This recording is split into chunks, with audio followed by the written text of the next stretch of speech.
So I believe the overwhelming majority of you guys have had me before. There's one or two names on the roster that I'm not familiar with, but I'll get to know you guys sooner rather than later. I'm Dr. Hartman. My office is in Meth Control Room 211. My office hours Monday, Wednesday, Friday, 10 to 11, Tuesday, Thursday, 8:30 to noon. My email address is my last name at lawtech.edu, and my office phone number is listed there, although you should never call me, because if it's not during my office hours, I'm definitely not in there. And if it is during my office hours, there's probably somebody in there harassing me. So just shoot me an email if you need to correspond with me in a reasonable fashion. Emergency class disruption policy. I don't know if COVID-24 is a thing or some sort of extreme weather event. The class will continue over Canvas and Zoom. You'll be required to log into Canvas for further instructions, and we're going to be using that for lots of stuff in this class. So familiarize yourself with it if possible. The objectives for this course. So we're going to continue on from what we did in your first power class, where we wrapped up with transformers, and we're going to look at them from a slightly different perspective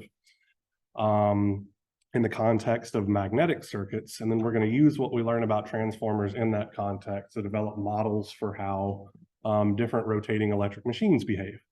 We'll see it in a little bit, but I hope to cover induction motors, synchronous machines, and DC machines in this class. And if we have time, which I don't know that we will, we might cover a little bit of power electronics. But I think with you guys' background and where you're trying to go get jobs, just covering the machines part of things is probably the best bet there. The textbook for this class is Principles of Electric Machines and Power Electronics, 3rd edition by PC Sen. It's a pretty reasonable textbook. I'm not encouraging anyone to go illegally download it. That being said, that's where I got my copy, so take that for what you will.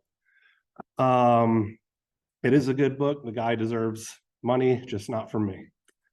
So with regards to the disability disclosure thing, if anybody has diagnosed learning disability or anything like that, please go to TDS, get everything set up to be able to take your exams in the testing center.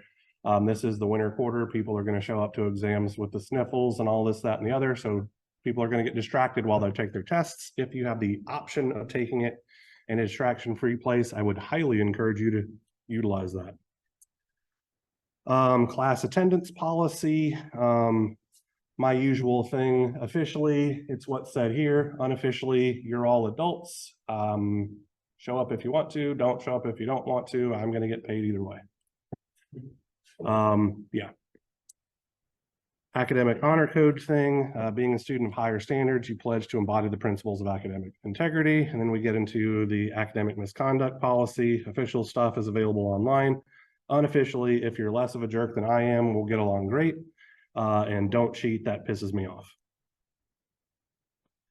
Homeworks, there's going to be a pretty good amount of homework in this class. I'm expecting you guys to use engineering format, which I believe I made you use in the 280 course. I don't know exactly how many homework assignments I'm going to give to you guys. I think I gave 8 last winter. It will probably be slightly more than that this time around.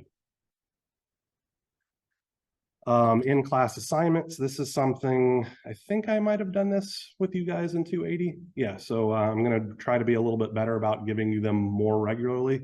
But effectively, for those of you that have not had me before, nobody wants to hear me talk for 2 hours straight.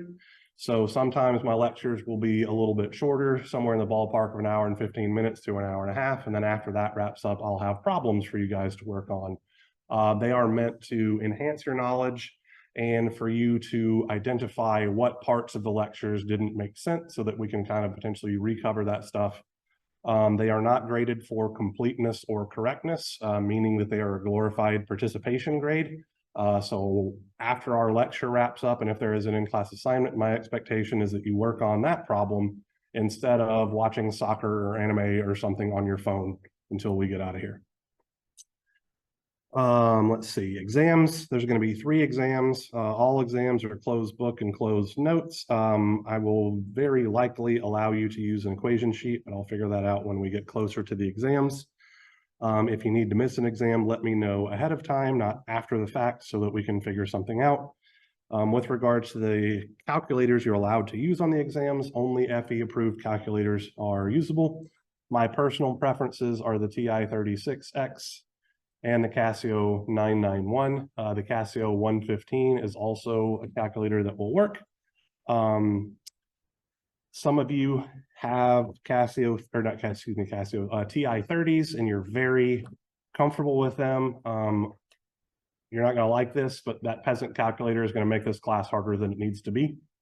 So if you have not already upgraded to a better calculator, I would highly encourage you to do so, because all of the complex math that we're going to be doing in this class, your life will be much, much easier with a calculator a little better designed to handle complex mathematics. All right. Should be fairly obvious. No cell phones during tests. Here's our grade distribution. So homeworks are going to be 30% of your total grade. In-class assignments will be 10% of your total grade. Exam 1 is 25%. Exam 2 is 25%. Exam 3 is 25%. And then the lowest, so the exam that you score the lowest on will be reduced down to 15%. So if you add all those things together, you actually come up to 105%, which means there's 5% bonus already built into this class because it can be potentially difficult. I feel that's pretty generous, and because I feel that's pretty generous, I don't curve or round your grades or anything like that. You get what you get, so if you want to make an A, earn an A. I don't expect anything on the syllabus to change, but if I need to change anything, I reserve the right to do so. I'll tell you if I do it. Emergency notification thing, please sign up for this. Because it's the winter quarter, there's a high likelihood of a weather event that would cause classes to either be canceled or moved to Canvas. So you probably want to know not to show up to campus those days. COVID-19 policy, it's a lot shorter than it was last year. The brunt of it is, if you're sick, don't show up and get me sick, or I'll get really mad about it. Not just COVID, flu, cold, all that kind of stuff. I record everything. We have Zoom set up. Please don't get me sick. It really ticks me off. Counseling services, if I am being too much of a jerk, you can go talk to these people.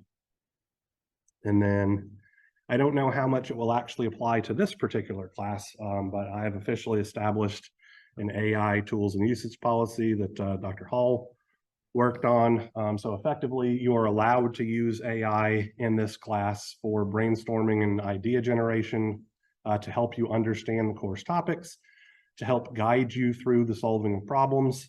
And then this really shouldn't particularly pertain to this class much, but writing and grammar assistance. You are not allowed to have it do your homework for you completely, or anything like that.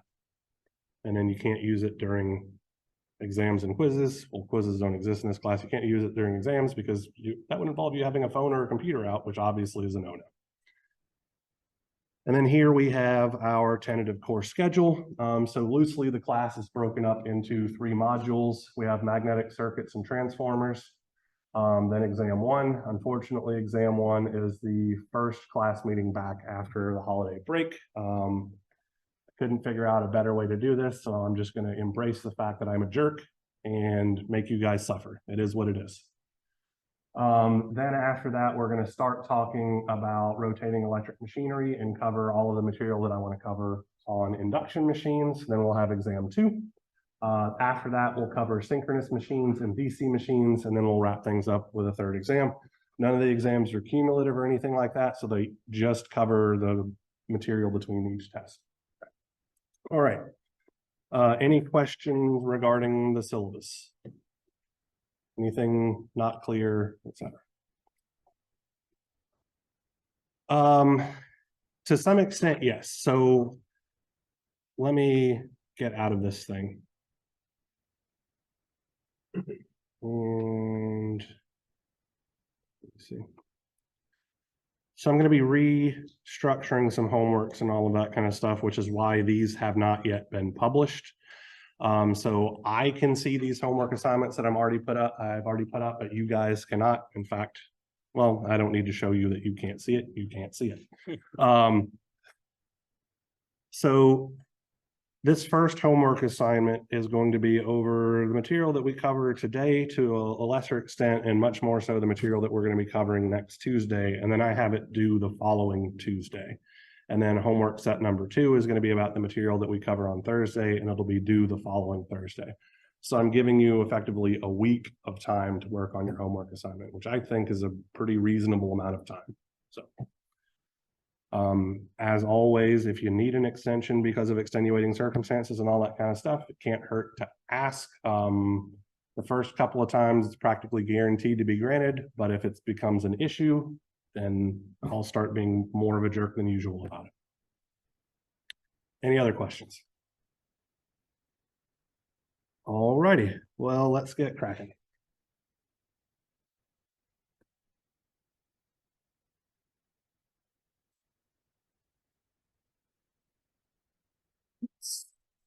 Let me go fetch my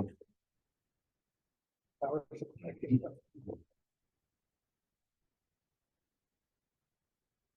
Where I can put this.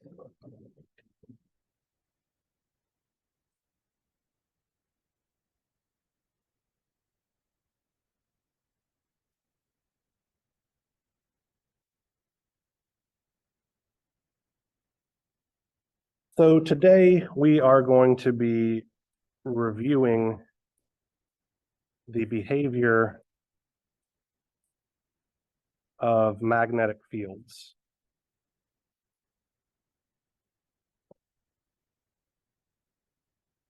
And this will lead us towards developing a model for magnetic circuits.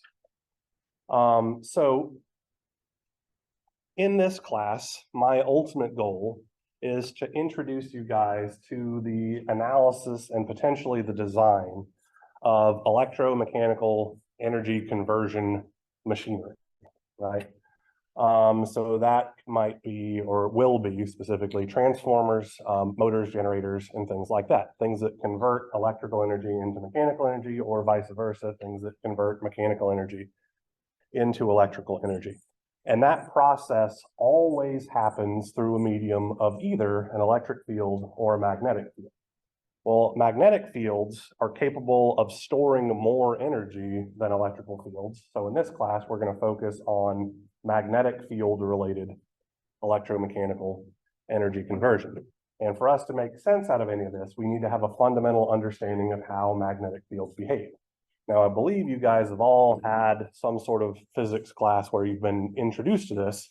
I don't know how long ago you've had it in your curriculum, because I don't pay attention to anything except the classes I teach because I'm an arrogant jackass. So I'm just going to assume that this is needed. Okay. So magnetic fields are generated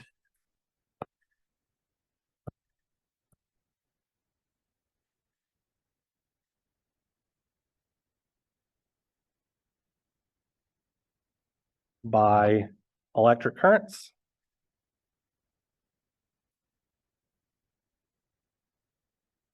if I go too fast or my penmanship is too terrible, please let me know and I'll try to fix things. And there are two equations that relate these two quantities, okay? So our first equation is this guy. I'm going to throw some calculus at you, and then we're going to explain what it means. So I have a closed path line integral, H dot dl is equal to a surface integral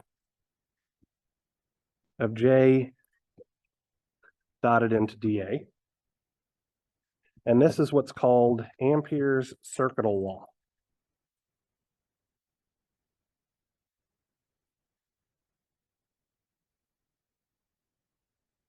So before we introduce the second equation, let's explain what the hell this thing means, okay? Yes, ma'am. I'm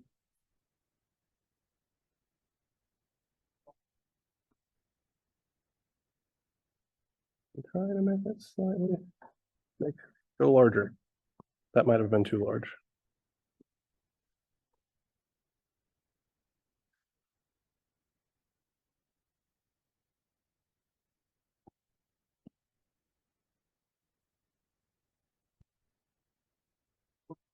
we'll try this. Yeah, Avery. Yes, so that is a C at the bottom of that integral with a circle in the middle of it, and it's an S at the bottom of the second integral sign. So the C is for contour, and the S is for surface. And I'll explain what those mean here in just a moment. Okay.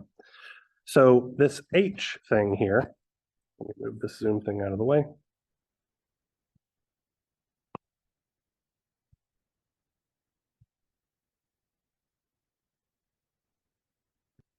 This is the symbol that we are going to be using for magnetic field strength.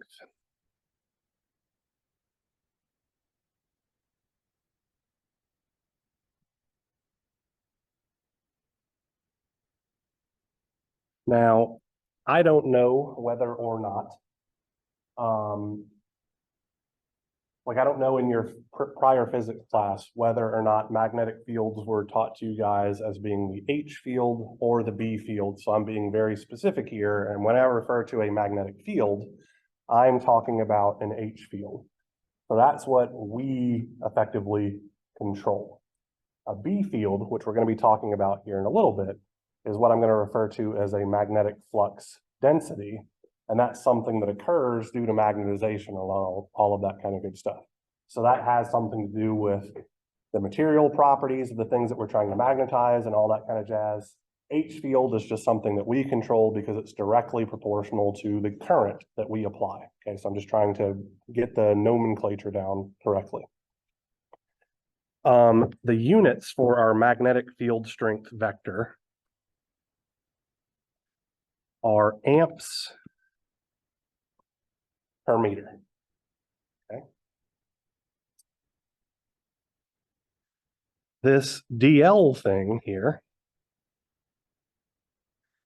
is a differential line element.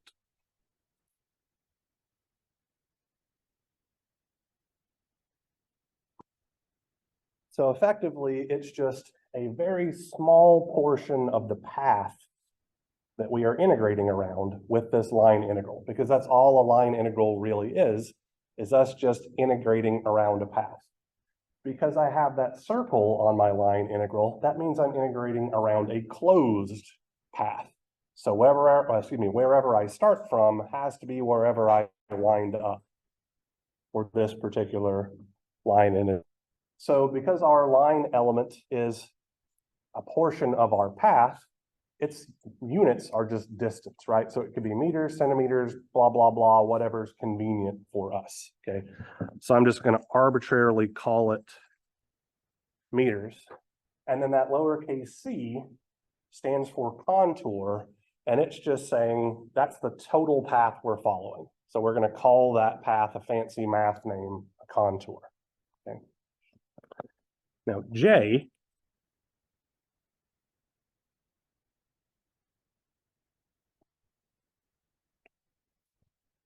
is a current density vector.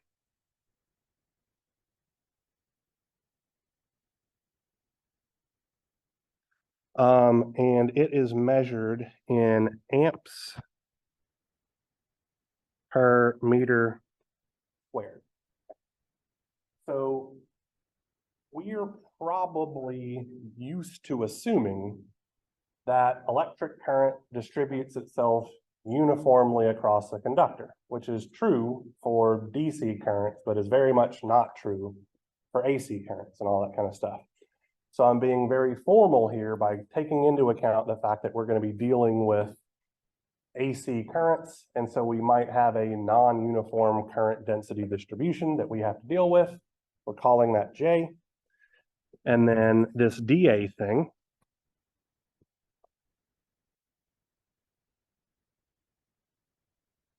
is a differential area element.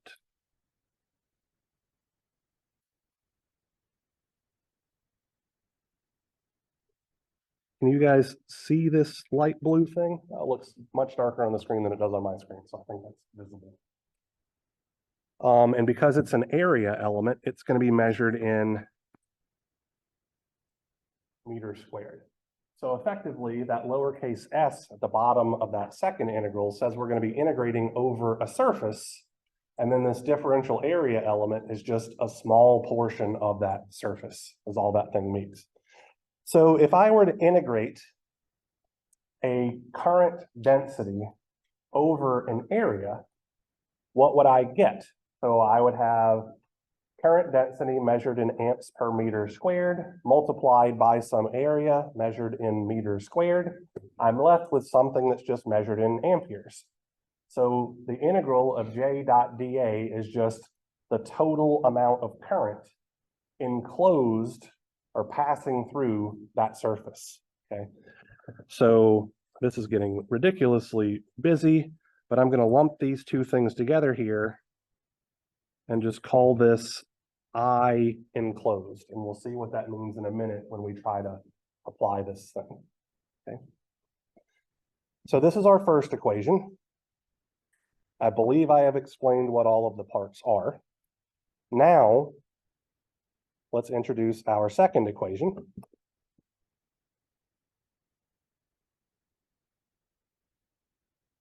So our second equation is a closed surface integral of B dot dA is equal to 0. So we know what everything in this expression is except for B. We'll talk about that in a moment. But this equation also has a special name.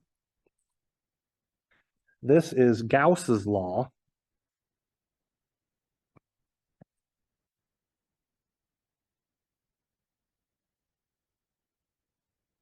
For magnetism.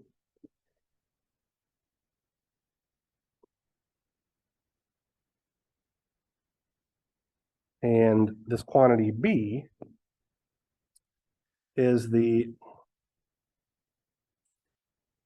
magnetic flux density vector measured in Tesla. So how many of you guys off the top of your head know what a Tesla is? How would you break that down into smaller base units that we might use?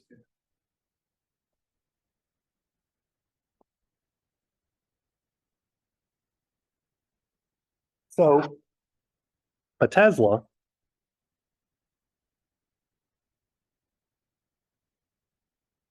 I can't spell it, is 1 Weber, WB, per meter squared. So we're dealing with a magnetic flux density. So magnetic flux must then be measured in Webers because densities are usually per unit length, per unit area, per unit volume. This is one of those that are per unit area thing. Which begs the question, well, what the hell is a Weber, right? Because you guys probably aren't familiar with that unit a whole heck of a lot either. Well, a Weber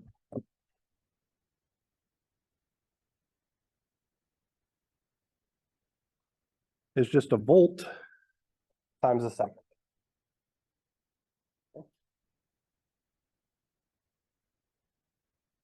And so what we'll find out playing with the units is that a Tesla comes out to be 1 joule, a unit of energy, per ampere times meter squared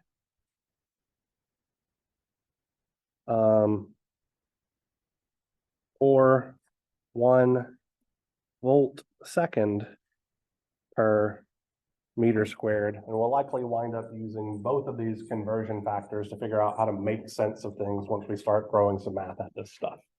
Okay.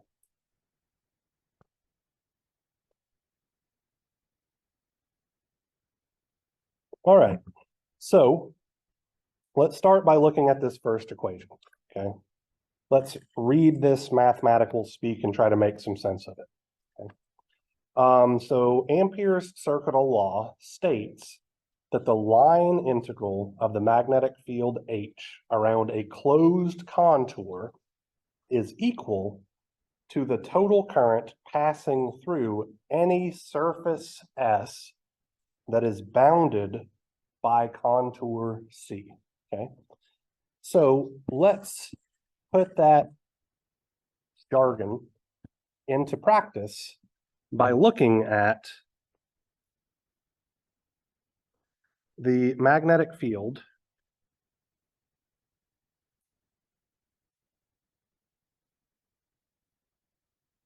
of a current carrying wire.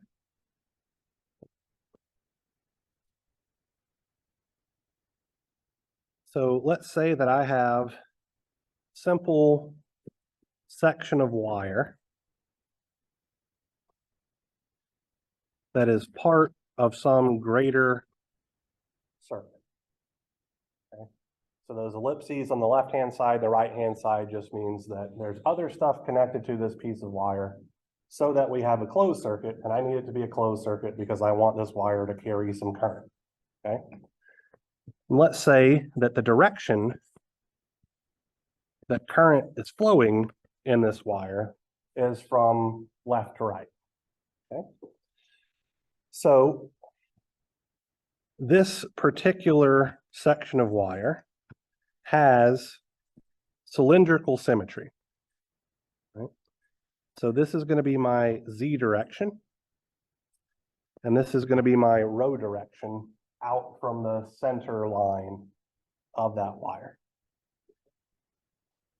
I am going to define a contour that is some distance away from the center line of my wire.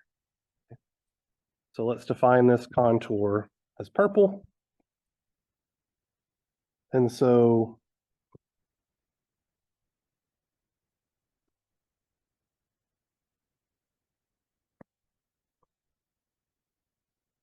I'm attempting to draw this in such a way that the wire is passing through it. I'm going to define this as C, and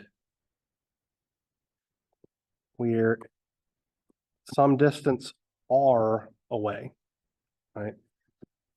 So what I'm trying to show here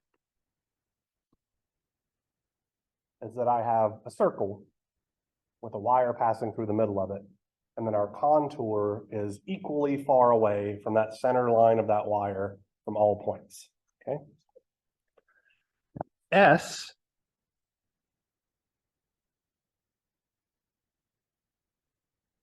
is the surface, or any surface, that is bounded by that contour C, right? So it could be just a flat plane. It could be some weird bubbly looking thing. Does not matter. As long as it is bounded by that contour C, Ampere's circuital law tells us that the line integral of the magnetic field strength is going to be equal to the current passing through that surface, okay? So if we put our mathematical equation to use, we are going to have the relationship, the line integral of H dotted into dl around our contour is equal to the surface integral of J dotted into dA, okay? So our goal here is to figure out what H is. So we are going to assume that it's constant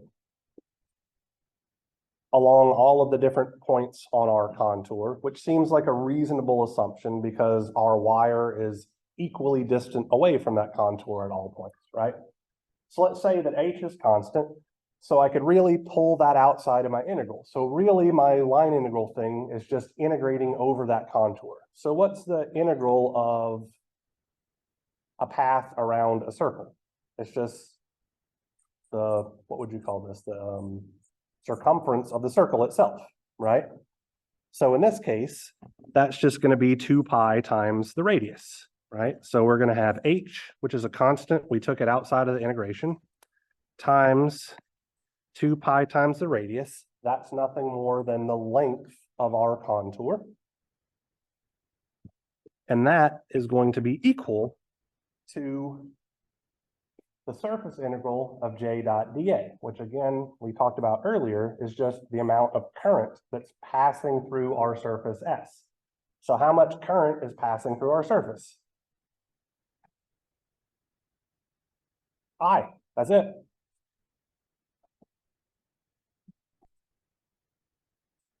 If we rearrange this thing, we find that H is just I divided by 2 pi times our radius, which means our assumption that we made earlier is effectively correct. Our magnetic field strength is going to be constant as long as we're a fixed value, a fixed distance away from our wire. It doesn't matter where along that cylindrical symmetry we are, but it's a constant value along each of those contours, right? So our magnetic field strength is equal to the current flowing through the wire divided by 2 pi times the distance away from the wire that we are at, okay? So in our solving this equation, this bit over here, we threw some information away, right? We have a line integral where we have the dot product of 2 vectors, and then we have a surface integral where we have the dot product of 2 vectors. And you guys know about dot products and all that kind of good stuff to some extent, maybe a little bit. All right, so effectively when I do math on vectors, I'm expecting to get a vector back, right? And I threw away all my vectors because I don't want to bog you guys down with a bunch of stuff that you don't particularly need. So instead, I'm going to remind you guys of a thing called the right-hand rule, which is going to tell us what our directions need to be. And as long as we can apply the right-hand rule correctly, we don't need to worry about all the vector crap. We can just say, we know it's going to be in this particular direction because that's how these fields work, okay? Anybody remember the right-hand rule?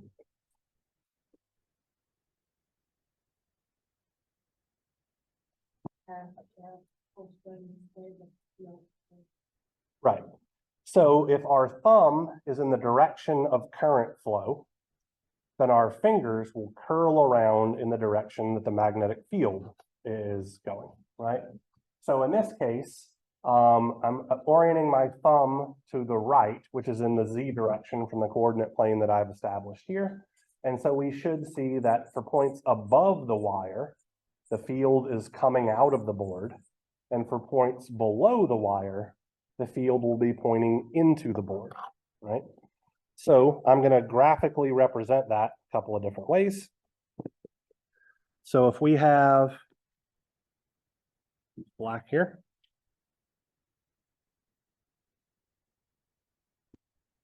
a wire carrying a current I from left to right,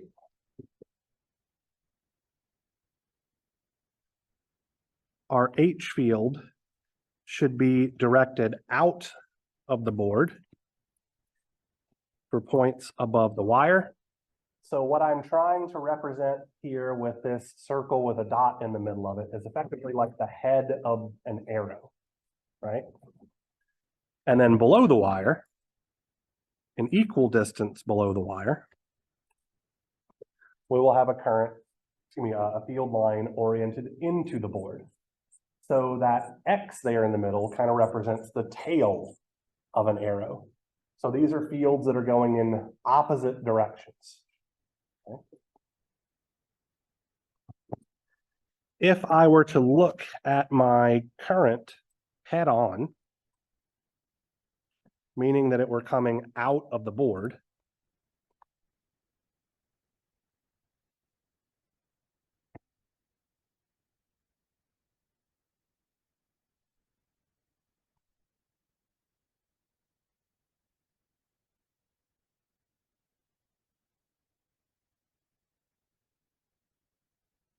my field lines would wrap around my wire in a counterclockwise direction. And alternatively, if my current were flowing into the board, my field lines would wrap around in a clockwise direction.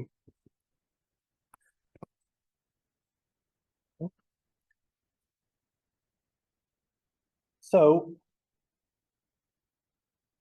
why do my field lines wrap around my wire at all? You guys remember how electric fields behave? So if we have an electron, how does the electric field of that electron, what does it look like? It's just radiating out in all directions from the electron, right? But for magnetic fields, they don't behave that way. And it's because of that second equation, right? So that second equation says that the closed surface integral of a magnetic flux density vector around some area is always equal to 0, which means any magnetic field lines that leave a surface have to come back into the surface. So we always have our field lines wrap around like this. Magnetic monopoles, as far as current science is concerned, do not exist, right? So very, very different from how electric fields behave. We only have dipoles, which means we only have fields wrapping around on themselves. All right, so let's take this a little further, right? We've looked at the magnetic field of a wire. Now let's see what happens if we wrap that wire around something and make a coil, which is what we're going to be dealing with in this class a whole hell of a lot, right?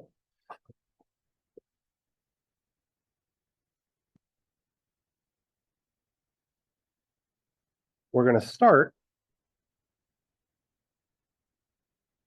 with a simple solenoidal coil.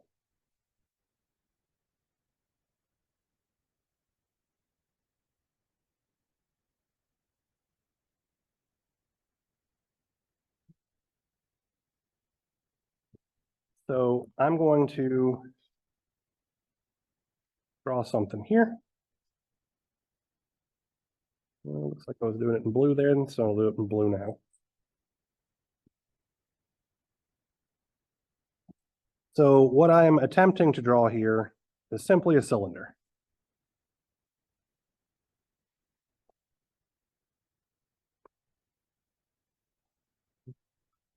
And this blue line in the middle is the axis of symmetry for the cylinder. And then around this cylinder, I'm going to wrap a wire.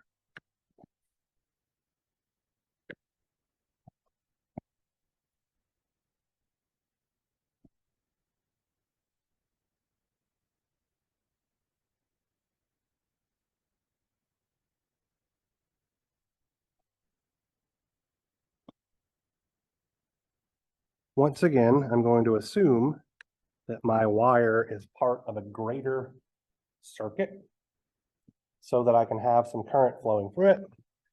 And I'm going to say that my current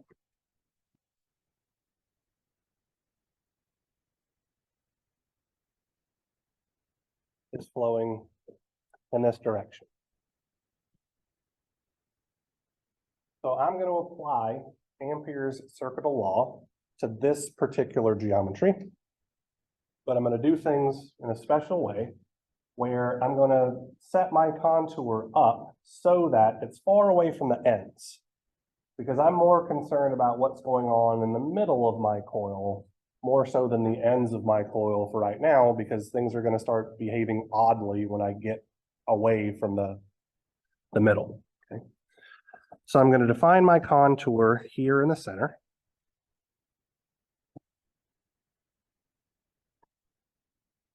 And these slashed line things right here are effectively just a break in the wire. So I'm trying to say that this leg of my contour, which I'm going to say is the line element C to D, is very far away from my coil. And this line element from A to B runs exactly through the center of my coil along its axis of symmetry. Okay. Once again, we have cylindrical symmetry, where this time the z-axis is the direction up, and the rho axis is the direction radially out from that axis of symmetry.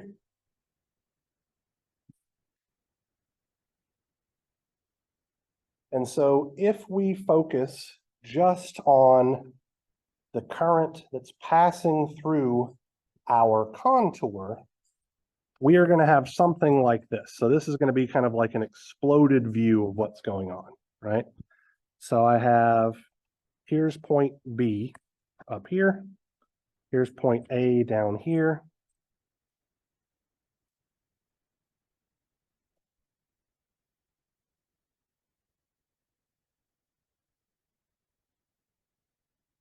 Like so. Here's C and D.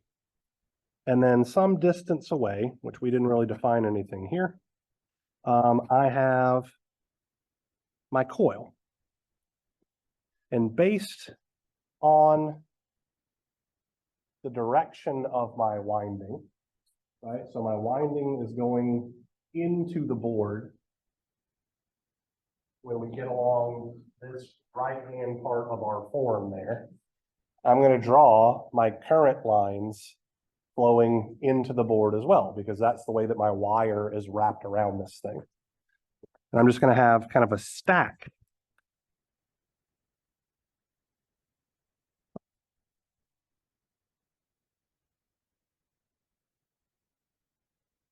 of these current carrying wires representing my coil at this area.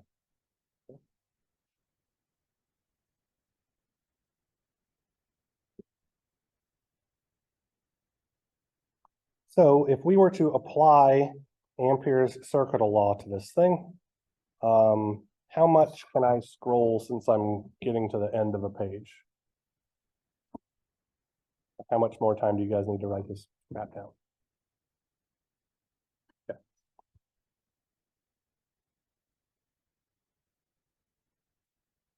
So if I'm applying Ampere's circuital law, I would have H dotted into DL is going to be equal to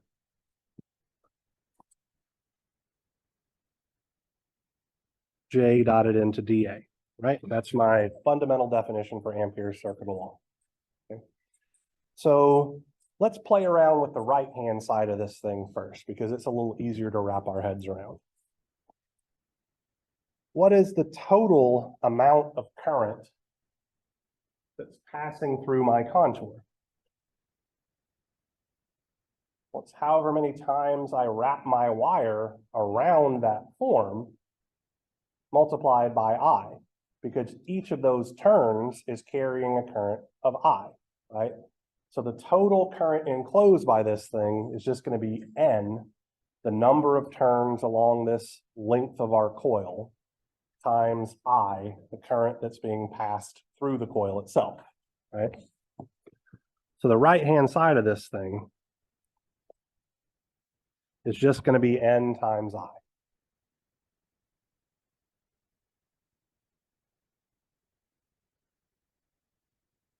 The left-hand side of this thing, we're going to split it up into 4 integrals.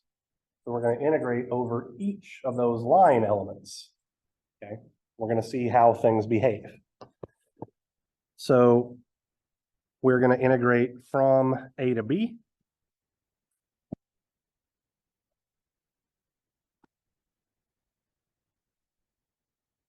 Then we're going to integrate from B to C.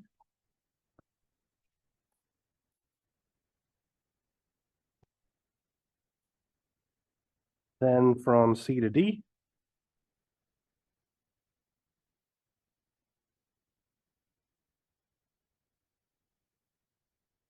And lastly, from D to A.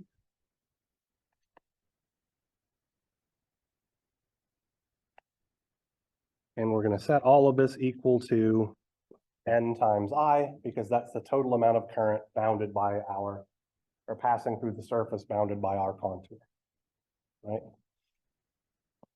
So let's split these integrals up and evaluate each one, okay?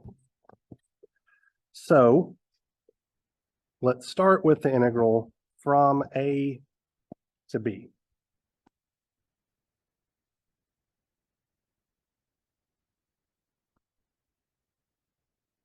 So I'm going to scroll up so we can see our picture here. So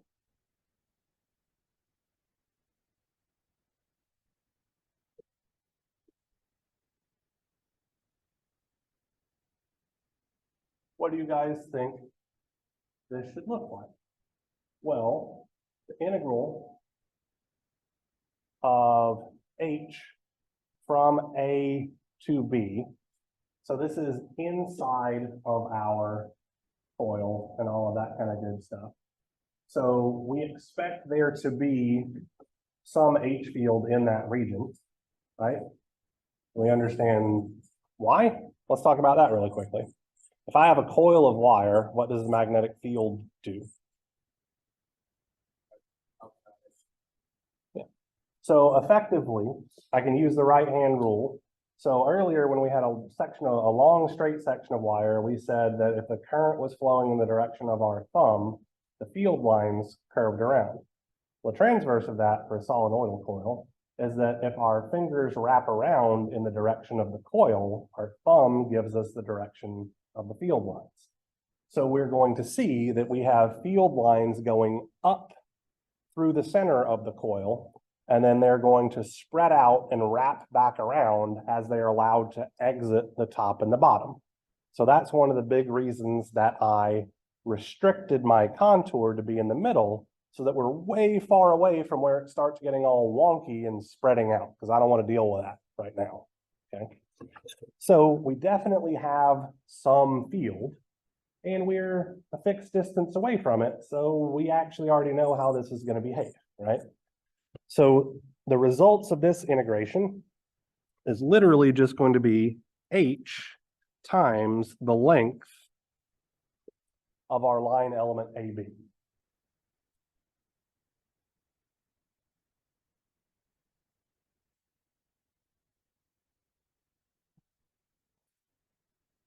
So our H field, just to be clear why it's working out this way, our H field is in the up direction inside of our coil. We figure that out using the right-hand rule. Our differential line element is also in the up direction. Because those two things are literally in the exact same direction, the dot product is nothing more than those two things multiplied together, right? And then when we integrate over the entire length of that line element, we just get the length of the line element. Now, let's talk about portion B to C.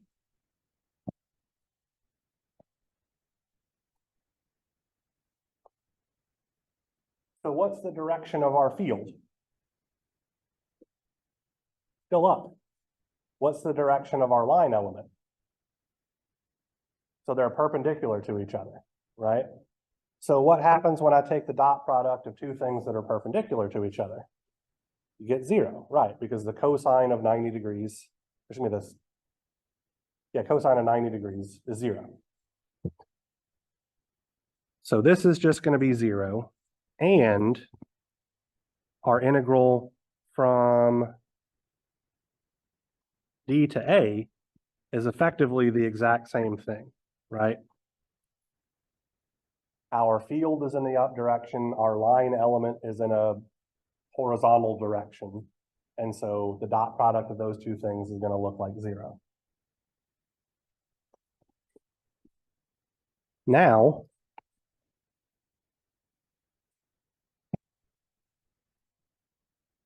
let's look at what's going on from C to D. Sorry, not from C to D. Nope, I was right, from C to D, sorry. Okay. Scrolling back up here so you guys can see things. So our field where we're at on the region from C to D is going to be directed down, right? Because we're on the outside of the coil. And our line element is also straight up and down. So we should get something. However, I intentionally chose my contour line element from C to D to be very far away, right? Why did I choose it to be very far away? Because I know that the farther away that I get from my current carrying wire, my field is smaller and smaller and smaller. So if I choose to put this boundary of the contour very far away, the field is going to be so small as to be negligible. So I get to treat this part of the integral like it's zero. So I'm doing some math magic here to get a result that I want to be usable here. So as long as this guy right here is very, very far away from my coil, the field is going to look close to zero.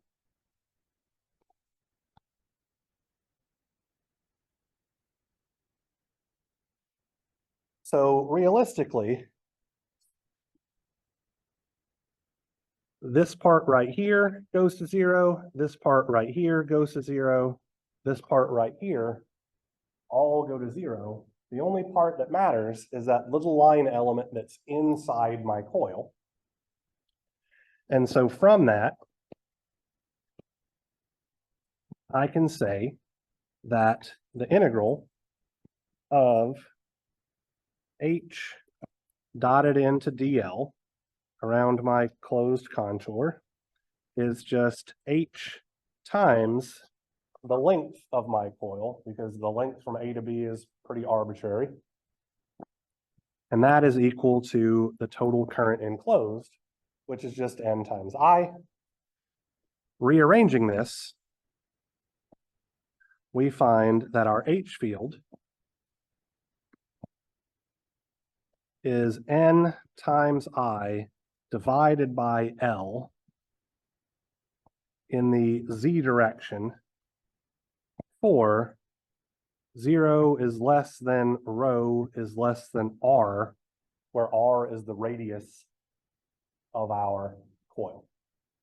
So effectively, everywhere inside of our coil, we have this field strength value. And then everywhere outside of our coil, we really don't have a good idea because I made an assumption to figure out what this was and not an assumption to figure out what was going on outside of the coil.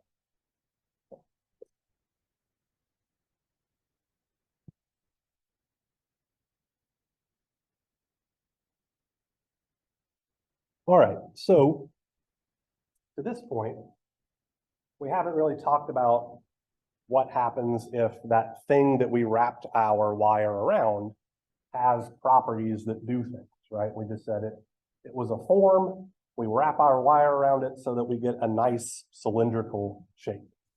Now let's talk about what effects the material inside of our coil can have on our field strength.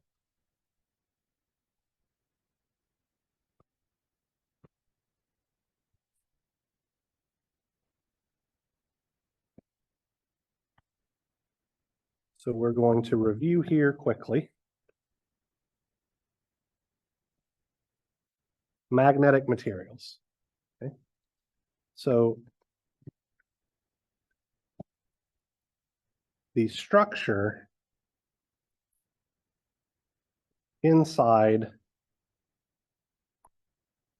the coil is called the core.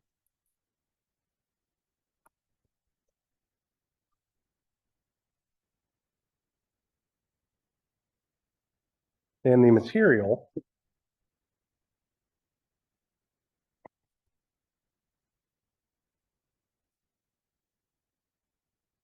that the core is made of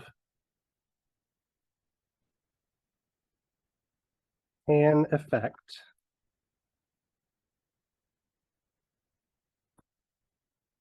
the magnetic field behavior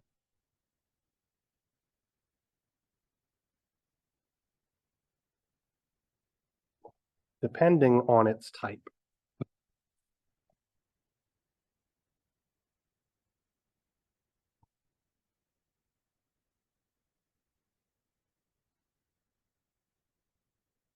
So for the intents and purposes of this class, we are going to deal with diamagnetic materials, paramagnetic materials, and ferromagnetic materials. There are other types of magnetic materials, but these are the types that we're going to deal with in electric machines. And so I'm going to stop the discussion there so that we're not wasting a bunch of time on stuff that doesn't matter. So let's start with diamagnetic materials.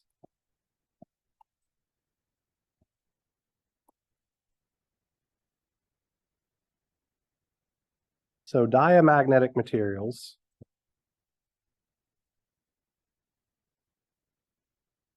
experience weak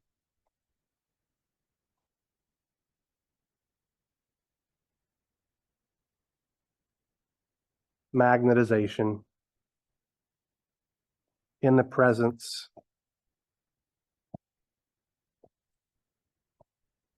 of an external, oh, that looks terrible.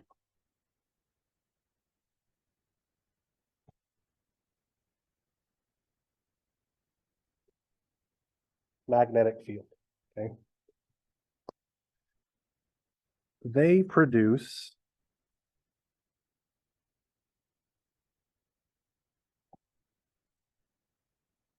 a magnetic field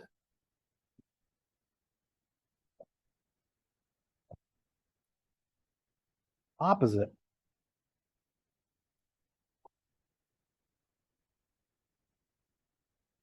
in direction to the applied magnetic field.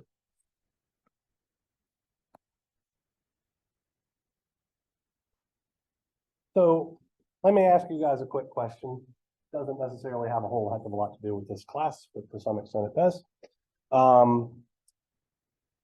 What happens if you put like a north pole of a magnet towards another north pole of a different magnet? They push each other away, right? So this is what's going on there. So diamagnetic materials are used in maglev trains and all of that kind of good stuff because you want that repulsive force to lift the train up, and then you use a time varying field to cause it to push it along the tracks and all of that kind of good stuff. There was a really interesting, I say interesting because I'm a big nerd thing, a really interesting thing about 10 to 15 years ago where these guys were using diamagnetic materials to effectively levitate frogs in science experiments and all of that kind of good stuff. No real practical application, just doing weird stuff. But I thought it was kind of neat. They wound up winning a Nobel Prize for something entirely different. It's a little material called graphene. It's quite a big deal nowadays, but anyway, they were just levitating frogs just for shits and giggles. Yeah. All right. So some examples of diamagnetic materials are most metals. So copper, gold, silver are diamagnetic materials. Also water, glass, and salt. Most organic materials are also diamagnetic.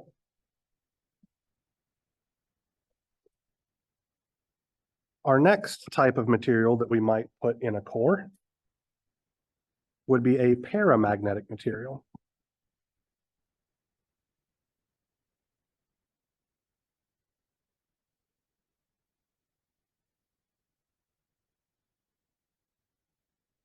So paramagnetic materials experience slight magnetization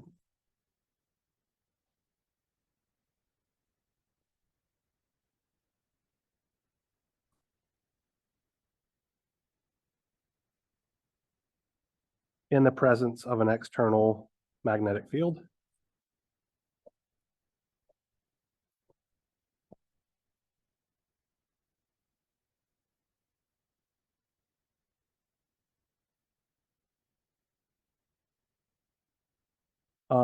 They produce a small magnetic field in the same direction.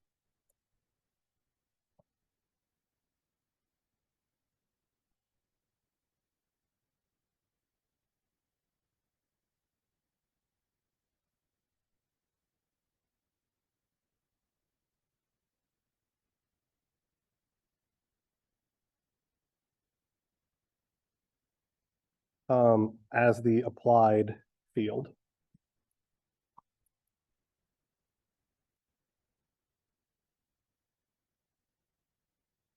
So some examples of paramagnetic materials are tungsten,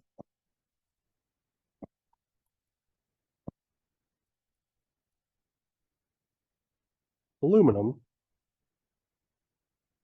and magnesium. So this effectively tells us why we can't use magnets to pick up aluminum cans and all of that good stuff, but we can use it to pick up steel cans and all that kind of jazz, which we'll talk about in a moment, right? So they have some response, but it's very weak. And then our last type of material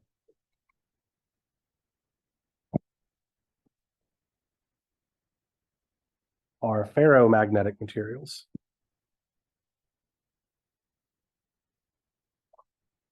And they experience strong magnetization. Ferro, and then magnetic.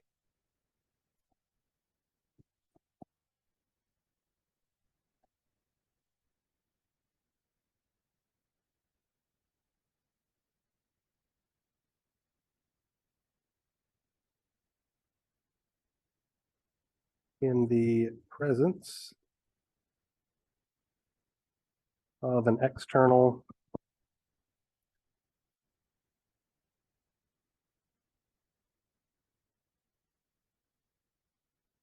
magnetic field, and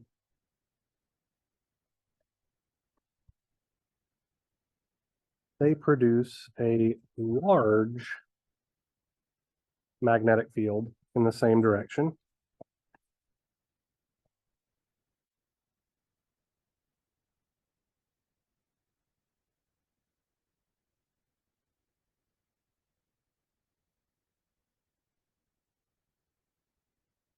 As the applied field.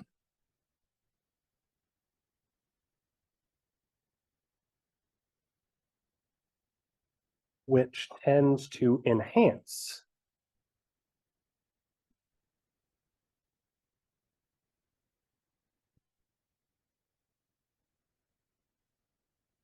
I need an N and enhance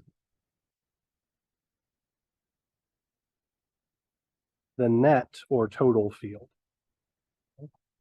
And then some examples of ferromagnetic materials are iron, cobalt,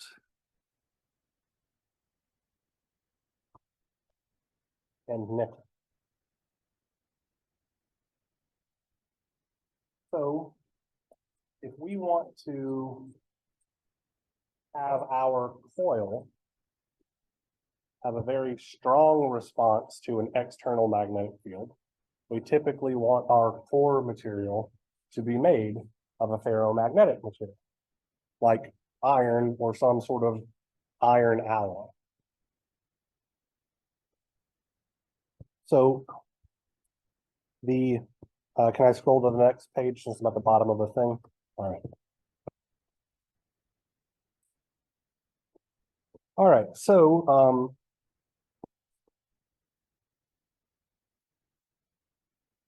the ease of magnetization. So how easy it is to magnetize things.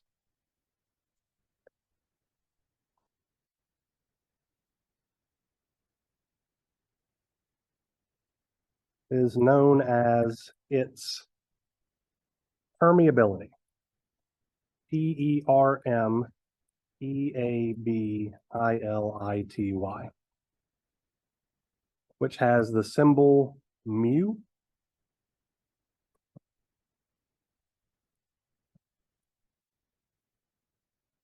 which is defined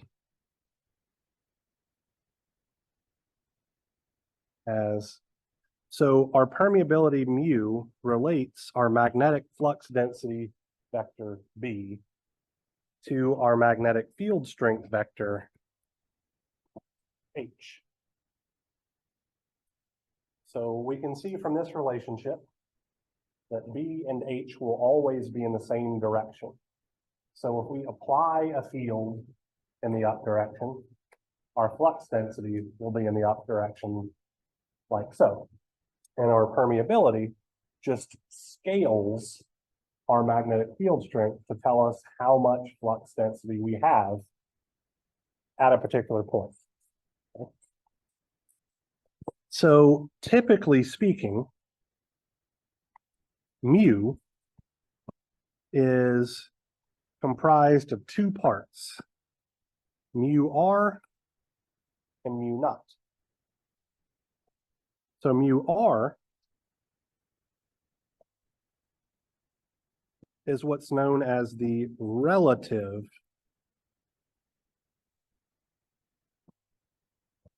permeability. I'm misspelling permeability.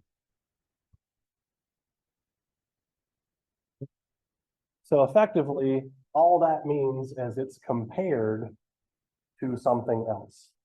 So like the relative permeability of a ferromagnetic material is 1,000 to 50,000 times more than the permeability of free space, right? So the relative permeability is a dimensionless quantity that just tells us how much stronger than the baseline our permeability is. And then mu naught is the permeability of free space. So this is our point of comparison.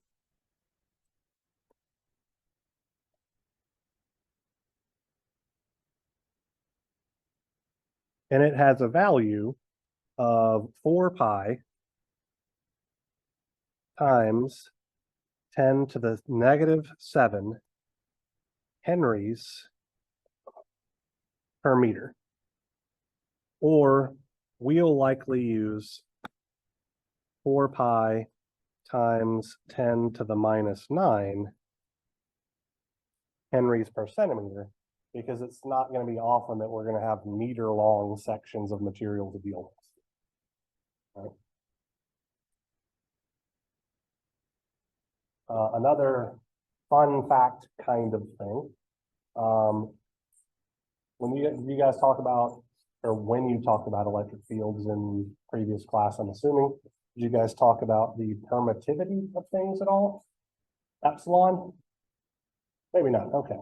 So the square root of the permeability mu times the permittivity epsilon is actually the speed of light. It's how it's defined and how these concepts and all that kind of stuff were come up with. So that's why we have something that is exactly equal to 4 pi times something. It's because we defined it to be in this particular way to get the speed of the light in a vacuum to come out to be 2.88 blah, blah, blah times 10 to the 8 meters per second, because that was something that we could physically observe. So the math just worked out to where this thing, even though it has nothing to do with circles, actually winds up having pi in it, and it has an exact definition for any fellow math nerds out there, which probably not. That's okay. All right. So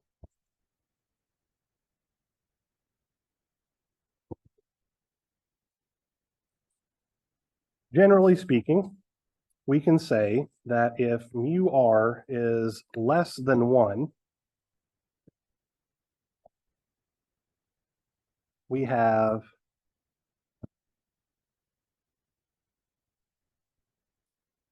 a diamagnetic material. If mu r is exactly 1,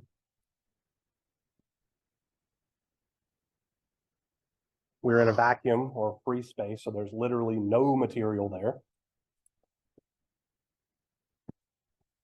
For mu r that's greater than 1,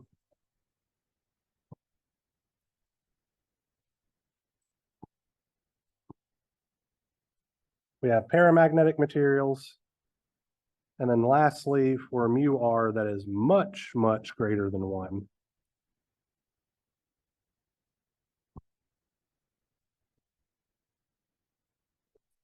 we have ferromagnetic materials.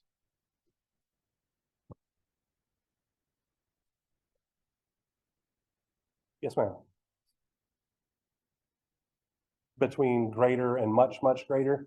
So ferromagnetic materials are typically thousands of hundreds to thousands of times greater than free space. So when I give, we are the overwhelming majority of the time going to be dealing with ferromagnetic materials in this class, and I will explicitly say it has a permeability of, let's say, 5,000 mu naught or 700 mu naught or something like that, to let you know we have strong, strong magnetization, and we'll talk about what the consequences of that are here in just a second when we revisit our solenoidal coil. So for most applications that we'll deal with in this class, we want to get the strongest possible magnetic flux density using the smallest possible amount of current, because that gives us effectively a pretty efficient system, right? Meaning we get a very large response for putting a small amount of energy in, which means all of the coils and stuff that we're going to deal with in this class are largely going to have ferromagnetic core materials so that we can put the smallest amount of energy in and get the largest response out. Okay. So let's revisit our solenoid really quickly. I'm just going to draw a picture here and then talk about our field lines and all that kind of jazz. So let's say that my core is now a let me move this over so there's space. So I have a ferromagnetic core material.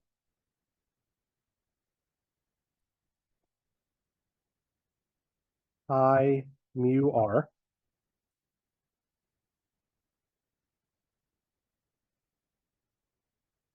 I wrap my wire around my core.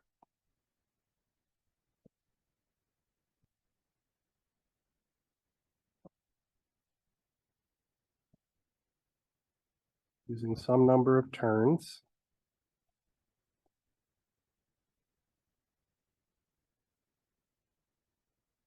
Like so.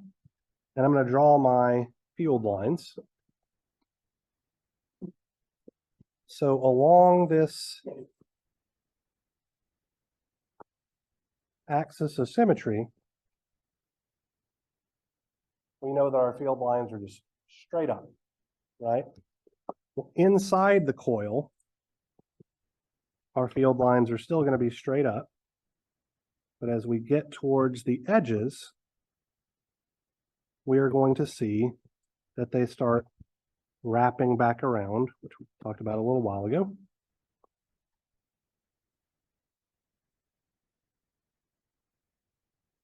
And they're going to spread pretty significantly.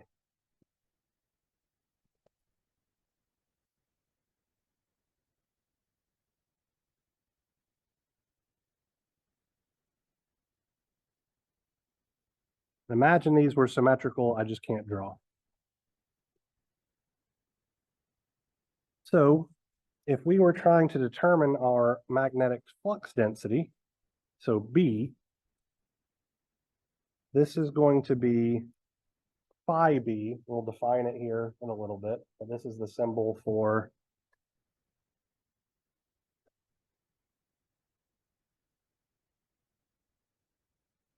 magnetic flux measured in Webers divided by A, the area that the flux is passing through. Okay, so that's all flux density means. Amount of magnetic flux divided by some amount of area so that we get Webers per meter squared. Okay? So inside of our coil, our magnetic flux density is going to be phi B divided by pi times the radius squared, where r is the radius of our solenoid. Okay. And this is going to be approximately equal to mu times n times I divided by our length, right? So we're just using the h that we found inside of our coil, multiplying that by mu to give us b, and then saying that has to be equal to flux divided by area.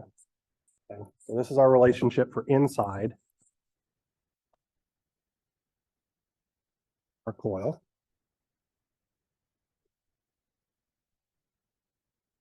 And then for outside, we're going to have whatever our flux is divided by our area outside of our coil.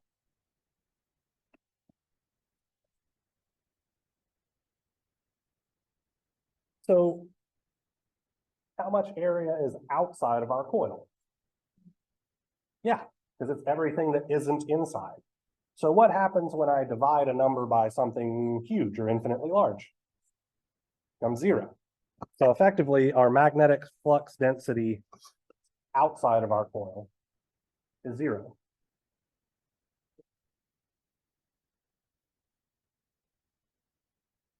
So we can say then that if our coil is wrapped around a high permeability core material, the magnetic flux density is much higher inside the core than it is outside. And so our core is effectively concentrating our magnetic field lines until we get somewhere close to the edge of our coil, at which point we're allowing them to spread out and leak. Okay. Now, leaking magnetic flux is effectively an inefficiency in our system because we're allowing energy to escape and it's not really doing anything for us. So what could we do, or what shape could we come up with that wouldn't allow flux to leak out of the ends of this thing? A what? Toroid, a donut, which is the shape you, yeah. Okay. So let's look at the magnetic field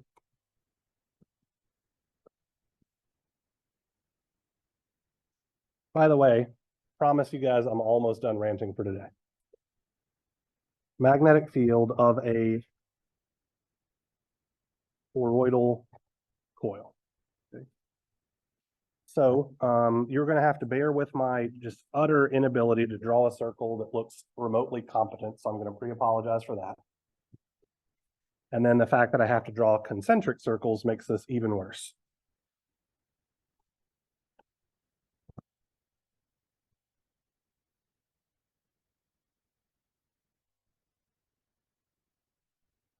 So here's one terribly drawn circle.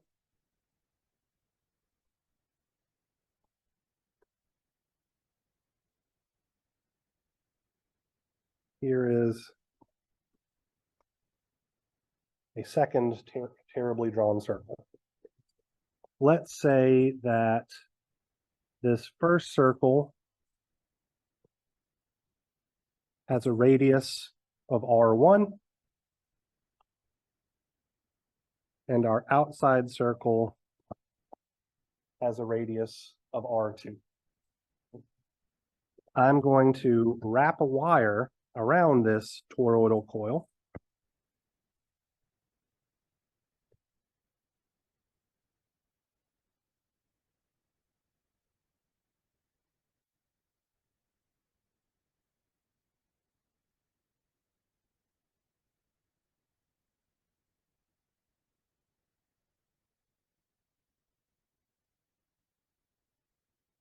Like so.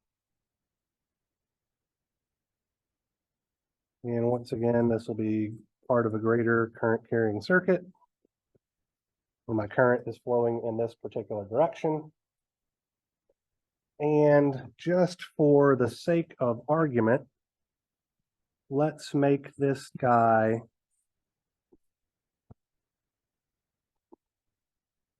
so this is my cross-sectional area.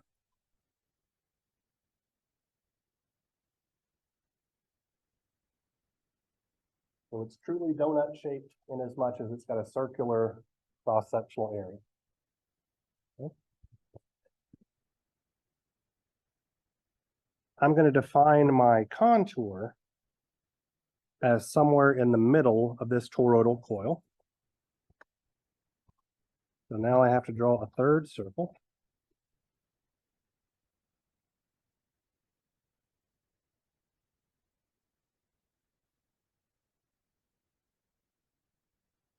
Like so. And I want us to apply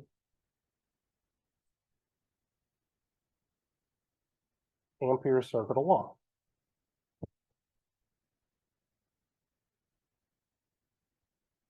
So we have the integral of H dotted into dl.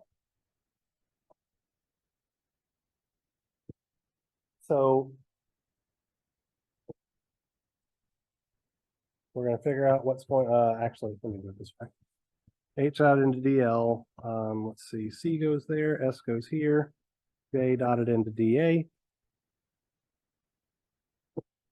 So much like we had in our solenoidal coil, our total current enclosed is this going to be the number of turns we have in our coil times I, right?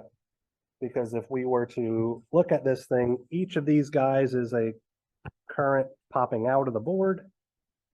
And we're just adding all of those turns up, and they're each carrying a current of I. So the right-hand side of this thing is just going to look like N times I. What should the direction of our magnetic field be, right? So effectively, if we have a solenoidal coil and our fingers are wrapping around in the direction of the windings, our thumb tells us the direction of the field line, right? But now our winding is being wrapped around. So effectively, we're going to see that our field lines go in circles around this loop. They directly follow the contour that I have addressed, right? So our field lines are going to flow around this thing in a circle. Our contour is also flowing around this thing in a circle. And so this H dot dl bit right here is just going to look like H times the length of our contour, which is going to be 2 pi times the radius of our contour. So let me just define that really quickly here. This length, R, is the radius of our contour, right? And I chose the contour directly in the middle so that we have a good average value of what's going on here. So if we rearrange these things, what we'll find is that H will be equal to N times I over 2 pi R,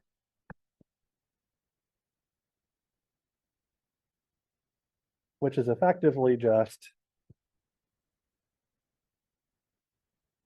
yeah, pretty much the exact same relationship, but now our length has a specific value because our toroidal coil is a finite distance, right? And this L right here, we're going to call this the average length of the coil. So what would my average length for this thing be?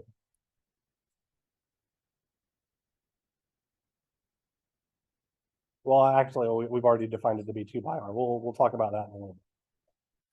I'm confusing myself at this point.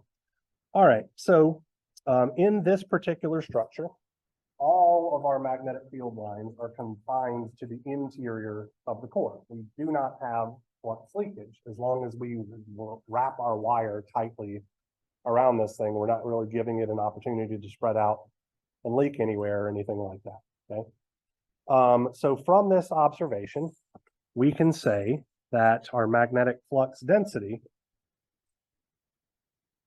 B, is equal to mu times H, or mu Ni divided by L. And our flux by B is just B times our cross-sectional area, which is going to look like Ni times A mu over L. So this gives us an interesting result, okay? Our flux, phi, is proportional to the total current that's generating the flux, which is Ni, okay? So just to be clear here, this is our flux.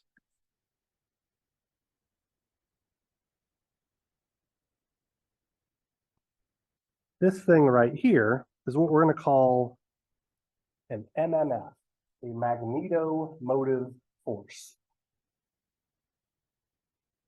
It is measured in amp turns.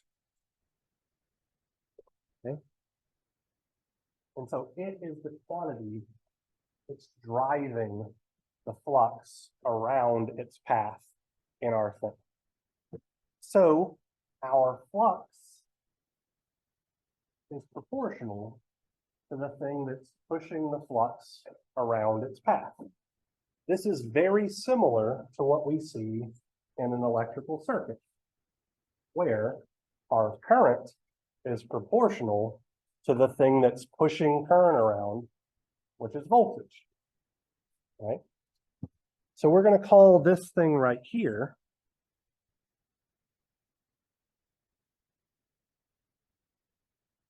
actually, this will be the inverse of reluctance, and it is going to play the role of resistance in our magnetic circuits, okay? So I'm going to rearrange this thing very slightly, and I'm going to give us Ohm's law, okay?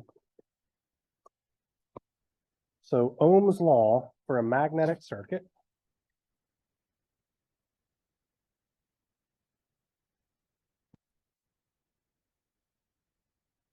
So for an electrical circuit, we have I is equal to V divided by R.